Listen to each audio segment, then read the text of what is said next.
Earlier today, Florida Governor Ron DeSantis signed a bill stripping Disney of its longtime self-governing status in that state. For decades, the area surrounding Walt Disney World, known as the Reedy Creek Improvement District, had its own taxing and bonding authority. Now, this had allowed Disney to make its own planning and zoning decisions, as well as have its own fire department. It has been around for more than 50 years. It was created when the developments for Disney World first started back in the late 60s there. And essentially, we're talking about a 25,000-acre area here, multiple miles in which Disney was given the rights to develop, to place its own tax code, as well as issue its own bonds and really plan its own development across this greater Florida area. But after last year, the Disney company spoke out against what was dubbed the Don't Say Gay bill, which restricted what public school educators were able to teach about sexual orientation and gender identity. The Disney Corporation released a statement at the time pushing back against the legislation. Fox taking you out to Florida, where big news was made today as the Florida Governor Ron DeSantis signed into law a bill stripping Disney of its longtime self-governing status. We made the decision last year to go in a different direction with respect to how Disney is governed. And since the 1960s, they've enjoyed privileges unlike any company or individual in the state of Florida has ever enjoyed. They, of course, controlled their own government right here in Central Florida. They had exemptions from laws that everybody else had to follow, and they were able to get huge amounts of benefits without paying their fair share of taxes, and even racked up $700 million worth of municipal debt. So we had a little bit of a tussle last year over school legislation, and Disney came out against something that was really just about protecting young kids and making sure that students are able to go to school learning to read, write, add, and subtract, and not having a teacher tell them that they can change their gender. And I think most parents agree with that. You clearly had a movement within the corporation itself to inject a lot of this sexuality into the programming for young kids. And I'm a dad, 6'4" and 2, and my wife and I know parents throughout Florida, we want our kids to be kids. We want them to be able to enjoy entertainment, school, without having an agenda imposed upon them. And so if you're going that way as a corporation, those are not the values that we want to promote in the state of Florida. How do you give one theme park its own government and then treat all the other theme parks differently? And so we believe that that was not good policy. We believe being joined at the hip with this one California-based company was not something that was justifiable or sustainable.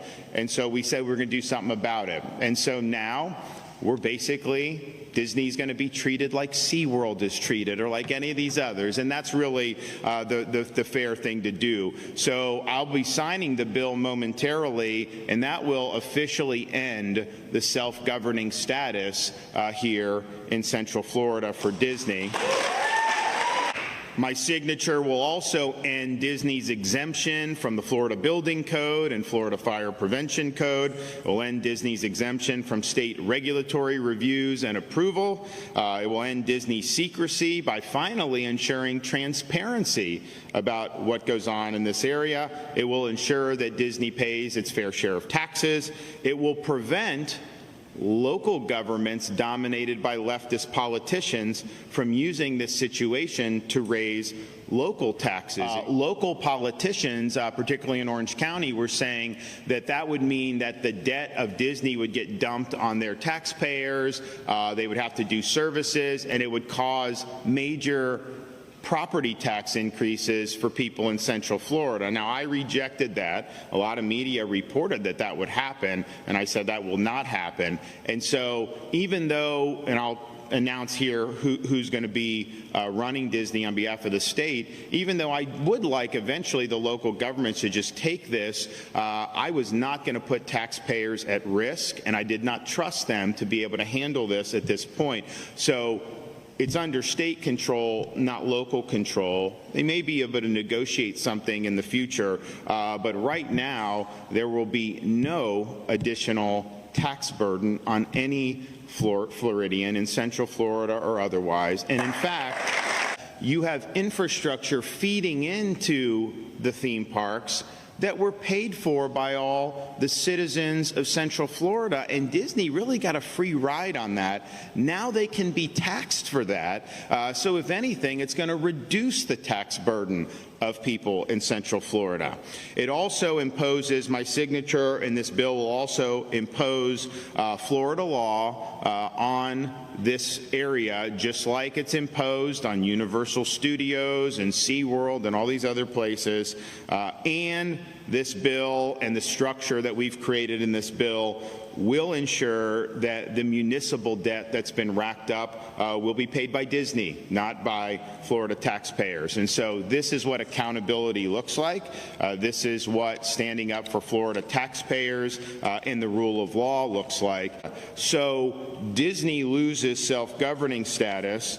The state of Florida is the new sheriff in town. But, I got a lot on my plate. I can't be running this, from the governor's office. So we've created a state control board that is going to be responsible for governing this area. And I'm pleased to announce that I am going to later today formally appoint the following to the control board. So Martin Garcia from Tampa, whom I'm appointing as chair of the board, Bridget Ziegler, a member of the Sarasota County School Board, Brian Ungst from Pinellas County, Mike Sasso, a lawyer here in Central Florida, and businessman Ron Perry. They've got a lot of work to do. They know that our vision is, okay, yes, Disney no longer has its own government, but you got to ensure that all these laws are applied. You got to ensure the debt is paid, and you got to ensure the fair share of taxes are paid.